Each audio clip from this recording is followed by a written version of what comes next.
काफी देर से फोन पर अपनी सास की बात सुन रही कविता से आखिर अब रहा नहीं गया। उसने ठान लिया कि अब तो जवाब देना ही पड़ेगा। बर्दाश्त की भी एक हद होती है। आखिर कब तक बर्दाश्त करे वो ये सब। और इतना कुछ सुनने के बावजूद भी अभी भी वापस वही सब। आखिर उसने अपनी पूरी हिम्मत बटोरी और कहा, मम्मी जी, मैंने ना कहना सीख लिया है, इसलिए आप अपनी बेटी से कह दीजिए कि वो मेरे पास ना आए।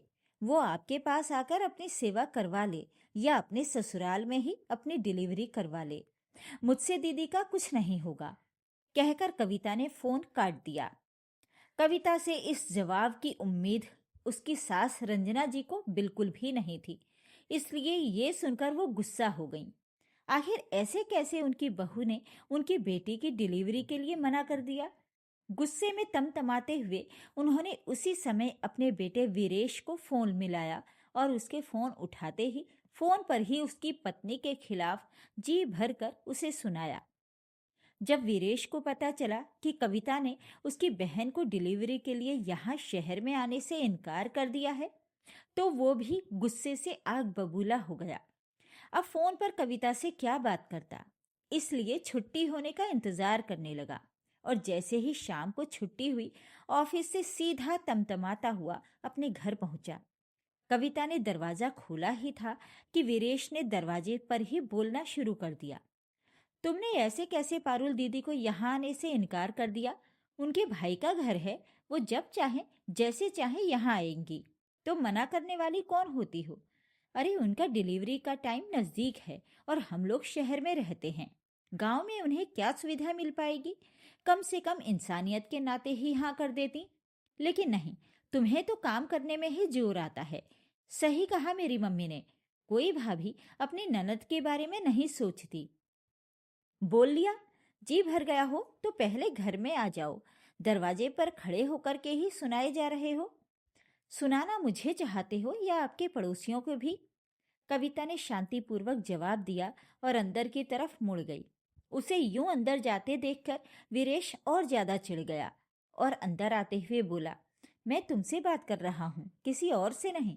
जवाब क्यों नहीं दे रही हो? आखिर तुमने मम्मी को फोन करके दीदी को यहाँ आने से इनकार क्यों कर दिया? आखिर वो क्यों आना चाहती हैं यहाँ? मुझे तो ये बात ही समझ में नहीं आ रही है। आखिर रखा क्या है मेरे पास? ये बात खुलकर तो समझाओ मुझे, कविता ने कहा। तुम कहना क्या चाहती हो, वो बात खुलकर कहो ना। मन में पता नहीं क्या गांठ बांध कर बैठी हुई हो। खुलकर बता भी नहीं रही हो, बस मुंह उठा करके मना कर दिया। ये भी नहीं सोचा कि मम्मी और दीदी मेरे बारे में क्या सोचेंगी। मेरी इज्जत के तो तुमने बिल्कुल कचरे कर दिए। अच्छा, तुम्हारे बारे में? एक बात बताओ, जब पिछली बार उनके पहले बच्चे की डिलीवरी यहीं शहर में हमारे पास रहकर हुई थी, उस समय तो मैं उनकी देखभाल भी नहीं करती थी। मैं उनके हिस्से का सारा घी तक खा गई थी। उनके लिए लाए गए सारे सूखे मेवे भी मैंने खा लिए थे। मम्मी जी ने जो देसी घी के लड्डू बनाकर अपनी बेटी के लिए भेजे थे, वो सब तो मैंने ही खाए थे। मैंने तो आपकी दीदी का बिल्कुल भी ध्यान नहीं रखा था। फिर अब क्या लेने के लिए वो वापस मेरे पास ही लौट कर आना चाहती हैं? कविता ने पलटकर जवाब दिया तो सुनकर वीरेश चुप हो गया। पर कविता ने अपना बोलना जारी रखा। जब मुझ पर ये सब इल्जाम लगा रहे थे ना, उस समय पतिदेव आपने क्या जवाब दिया था अपनी मम्मी को? याद दिलाऊं मैं आपको? आपने सबके सामने कहा था कि मैं तो ऑफिस कमाने चला जाता था, मुझे क्या पता पीछे घर में क्या होता था क्या नहीं। फिर किस मुंह से आप मुझसे ये उम्मीद कर रहे हो कि मैं आपकी बहन की सेवा करूंगी, उसकी डिलीवरी मेरे पास रखकर करवाऊंगी? नहीं पतिदेव, इस बार मुझसे ये सब नहीं होगा। आपको अपनी बहन को बुलाना है तो बिल्कुल शौक से बुलवाइए, पर उसकी सेवा आप और आपकी मम्मी कीजिए। मेरा इसमें कोई रोल नहीं है। जितने दिन आपकी बहन यहाँ रहेगी, मैं अपने मायके चली जाऊंगी। बस, बहुत हो गया, कहकर कविता अपने कमरे में चली गई। अब तो वीरेश से कुछ कहते ही नहीं बन रहा था। आखिर कविता गलत तो नहीं कह रही थी। पिछली बार पारुल की जब डिलीवरी हुई थी, तब भी तो यही सब तमाशा हुआ था इस घर में। कैसे उसके घर के सभी सदस्यों ने कविता को घेर कर उससे सवाल जवाब किए थे। वो तो अपनी पत्नी का साथ भी नहीं दे पाया था, उल्टा अपने दोनों हाथ खड़े करके खुद को साफ सुथरा साबित कर लिया था। उसके बाद वो कैसे उम्मीद कर ले कि कविता एक अच्छी भाभी की तरह उसकी बहन की सेवा करेगी। अंदर कमरे में बैठी बैठी कविता भी पारुल की पहली डिलीवरी के बारे में याद कर मन ही मन गुस्से में भर रही थी। पारुल वीरेश से उम्र में 2 साल बड़ी थी। जब कविता शादी होकर ससुराल आई तो कुछ दिन बाद ही वीरेश उसे अपने साथ शहर ले आया। शहर आने के 3 महीने बाद ही सास रंजना जी अपनी बेटी पारुल के साथ उसकी डिलीवरी करवाने के लिए शहर आ गई। गांव में इतनी मेडिकल सुविधा नहीं थी, इसीलिए वो पारुल को शहर लेकर आई थी। शहर आने के 2 दिन बाद ही पारुल ने बेटे को जन्म दिया था। 1 सप्ताह तक सास की देखरेख में कविता ने सब कुछ अच्छे से संभाल लिया था।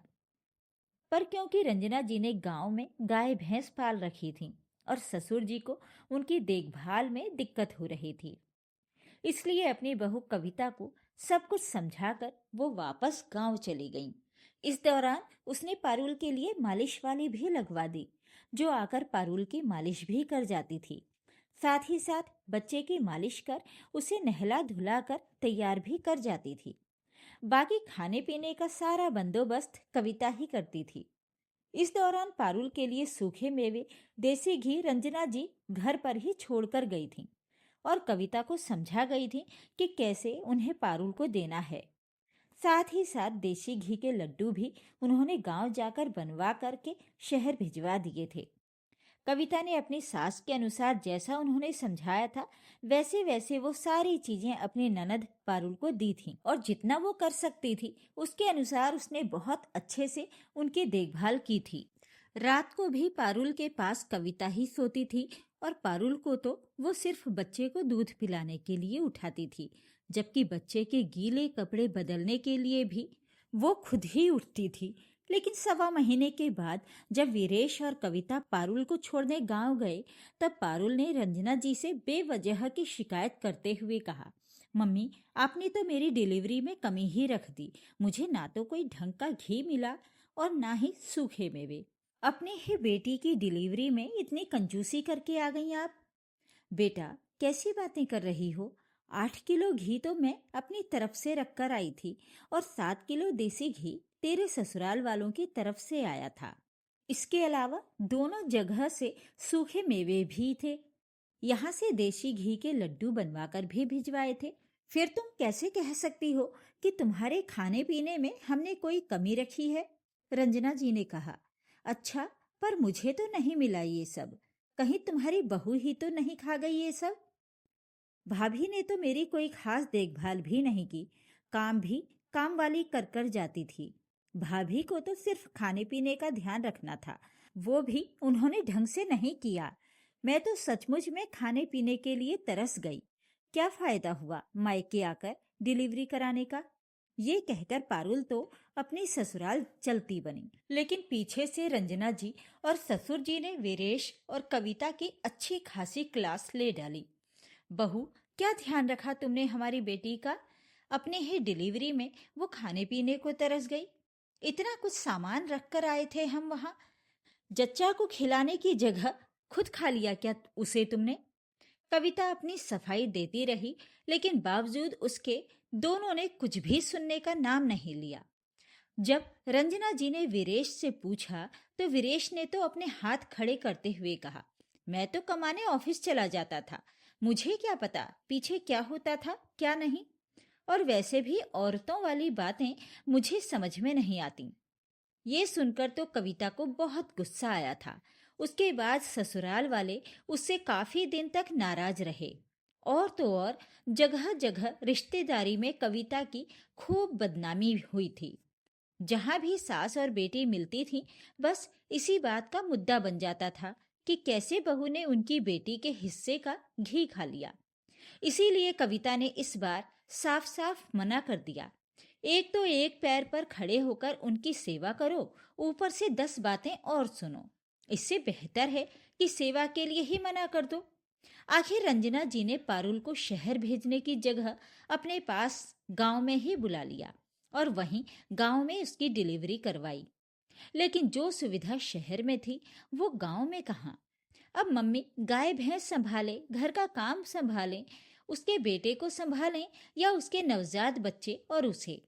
तो आखिर खुद ही पारुल को रात रात को उठकर अपने बच्चे के कपड़े भी बदलने पड़ते थे। कई बार तो बच्चे के लिए रात रात भर खुद जागना पड़ता था। अब तो कई काम खुद ही संभालने पड़ते थे। इसलिए पारुल अब मन ही मन पछता रही थी कि आखिर उसने झूठ बोलकर अपने पैरों पर खुद ही कुल्हाड़ी मार ली। कविता ने अपनी ननद पारुल की पहली डिलीवरी के समय पूरी निष्ठा से सेवा की थी, लेकिन पारुल ने झूठी शिकायत कर दी कि कविता ने उसके हिस्से का घी और सूखे मेवे खा लिए तथा उसकी देखभाल नहीं की। उस समय कविता के पति वीरेश ने भी उसका साथ नहीं दिया और स्वयं को जिम्मेदारी से अलग कर लिया, जिससे कविता की बदनामी हुई और उसे मानसिक आघात पहुंचा। दूसरी बार जब पारुल की डिलीवरी का समय आया तो कविता ने आत्मसम्मान के साथ साफ मना कर दिया कि वो फिर से अपमान सहकर सेवा नहीं करेगी। परिणाम स्वरूप पारुल को गांव में ही सीमित सुविधाओं में डिलीवरी करवानी पड़ी और उसे स्वयं कई कठिनाइयों का सामना करना पड़ा। अंततः पारुल को अपनी गलती का एहसास हुआ कि उसके झूठ और आरोपों ने ही परिस्थितियों को बिगाड़ा। लेकिन अब पछताए होत किया जब चिड़िया चुग गई खेत। ये कहानी रिश्तों में विश्वास, आत्मसम्मान और झूठ के परिणामों को दर्शाती है।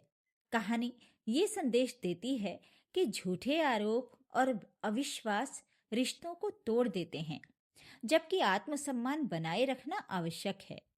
समय रहते अपनी गलती स्वीकार न करने पर पछताना ही पड़ता है। तो ये थी आज की कहानी। आपको ये कहानी कैसी लगी कमेंट बॉक्स में जरूर लिखें।